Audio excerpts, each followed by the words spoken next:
Hi there, welcome to With Love Leisha. Today I'm going to show you how to make a magic circle for beginner crocheters. So I think the magic circle for some reason is one of the most difficult and confusing concepts for beginner crocheters to grasp and get the hang of. So I hope to simplify that process here for you today. So this is a magic circle and it's basically just a loop that we can close up. So anytime you need a loop for your pattern, and you want your loop to be able to close in the middle so you don't have any holes, you can use a magic circle. So whether you're making a semicircle or a heart or even a square, a granny square, anything, if you start out by crocheting into a loop like this, into a circle, you should be able to use a magic circle and close up the middle hole that we're working into. So I have a few stitches here. I just want to show you how this works. I have this tail, and when I pull on the tail, the circle closes. So my stitches sit nice and neatly together in this little shell shape with no hole in the middle. And I can just build on my pattern from here. So one of the most popular patterns I think that uses a magic circle is the granny square. This was not used, this did not use a magic circle. So there is the hole in the middle. But if I had used a magic circle, I could have closed up that hole by pulling on the tail. So it just kind of takes your crochet to the next level. It allows you to have neater, more polished looking work and work with more patterns. So how do we do a magic circle? You need some yarn and you need a crochet hook. Any yarn and crochet hook is fine. And if you pull on the pieces of yarn correctly, these circles should come out cleanly and not leave any knots in your yarn. So that's another positive about a magic circle. So to make the circle, make a loop with your yarn and bring the tail under the loop. And you want to give yourself a fairly long tail and keep your loop smaller. You don't want a very big loop. So I didn't do anything complicated. I'm just making a loop. You can make the loop any way you want. Just make sure that your tail is underneath. And you have a long tail and a small circle. Now pinch this loop at the X using your thumb and forefinger or thumb and middle finger, whatever you're comfortable with.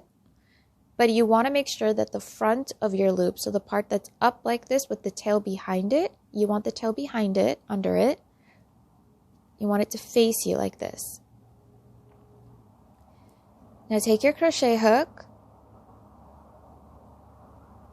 keeping it parallel to the floor, go into the loop from the front, and pull up the long piece of yarn, not your tail, the other piece of yarn. Just pull it through the loop.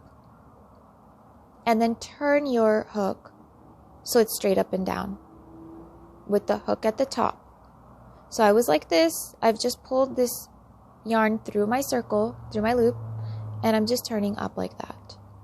Now you can drop your loop, pick up your working yarn or long piece of yarn in your hand the way you would if you're crocheting. Pinch the two sides of the circle together. So this is the loop, this is the circle, it's hanging there. You want to pinch the two sides of it together. And if this loop that's on your hook is too big, you can pull on your tension to make it smaller. Now yarn over and pull through. That's it. You have your magic circle. Now you can go on with whatever your pattern asks you to do. So we can do that one more time. It seems like a lot of steps, but it's not complicated at all. We're just going to make a loop, a small loop, just like so. Pinch your loop at the X where the two yarns meet. Go into your loop with your hook keeping your hook parallel to the floor, and pull your working yarn, your long piece of yarn, not your tail, through that loop. Turn your hook straight up and down. Now gently pull on this, your working yarn, bring the circle close to your hook. Now you can pick up your yarn the way you would if you're crocheting. Pinch the two sides of your circle together, yarn over and pull through. So I'm slowing it down for you, so it seems like it's a lot, but actually it's not much at all. I'm basically just putting my hook into this loop, pulling up this piece of yarn, turning my hook because that's what allows the circle to stay in place. I'm securing the circle basically by turning my hook like that. And then I'm just showing you that if you pinch the two sides of your circle together here, it allows you to have some tension and to yarn over and pull through to secure your circle. So if you need to see that, you can watch it as many times as you need to, rewind, slow it down if you need to. I'm going to show you one more time, slowly.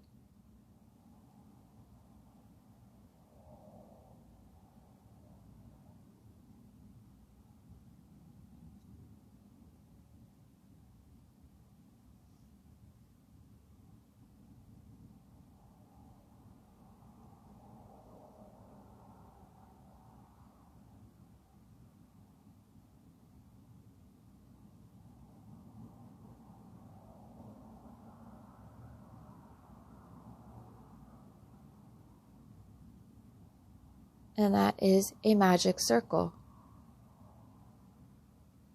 Now, once you have your magic circle, I've noticed that beginner crocheters find it difficult to crochet into the circle. They fumble with their hands and struggle with where to place their hands when they're trying to place the stitches into this loop. So I'm going to try to show you what to do with your hands. I like to put my ring finger into the circle. So first of all, you're going to pull on your tail to make your circle smaller. You don't want the loop to be very big. It's going to make it more difficult for you to work with. So I like to kind of lock my ring finger in it. And just like I pinched it when I was making my first chain, that's what I did here. The last step that I had you guys do when we yarn over and we pull through this loop, that's making one chain. So just like I did that, I pinched the sides of the circle when I made my first chain. I'm now going to place my ring finger into the circle just to lock it. Give me some tension. It gives me some tension. And then I'm going to pinch the two sides of this circle, this loop together, keeping some space at the top for me to work into. And I'm going to yarn over, or if you're using a stitch that doesn't require you to yarn over, then don't yarn over. I'm going to go into this top of this circle.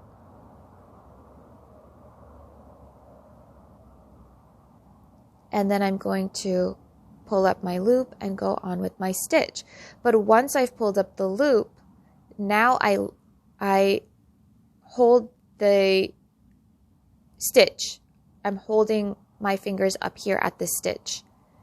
Again, it's to give me leverage and tension. Crocheting is all about tension. So when I'm starting out to crochet into the circle, I have my ring finger locked here and I have these two sides pinched together. Once I've yarned over and pulled up a loop though, I move up to hold on right underneath my stitch. You can play around with it and see what works for you. This is what works for me. This is how I do it. And I noticed that beginner crocheters were having trouble figuring out where to place their hands. So I just thought I would show you how I do it. So this is how I do it. And then I go in. Once I've pulled up a loop though, my fingers move up here. And that motion happens pretty automatically and quickly for me now that I have some experience, but it may take you some time to figure out how to hold your circle and stitches that works best for you. Now, once you have all your stitches around the circle, all you need to do is pull on the tail, and that will close up your loop. And you can definitely trim the tail when you're done with your project and you're ready to weave in your ends, and then go ahead and just weave the tail into your project. And that's it. So I hope that was helpful for you. I hope you enjoyed this video, and thank you so much for watching, and I will see you in my next one. Have a good one.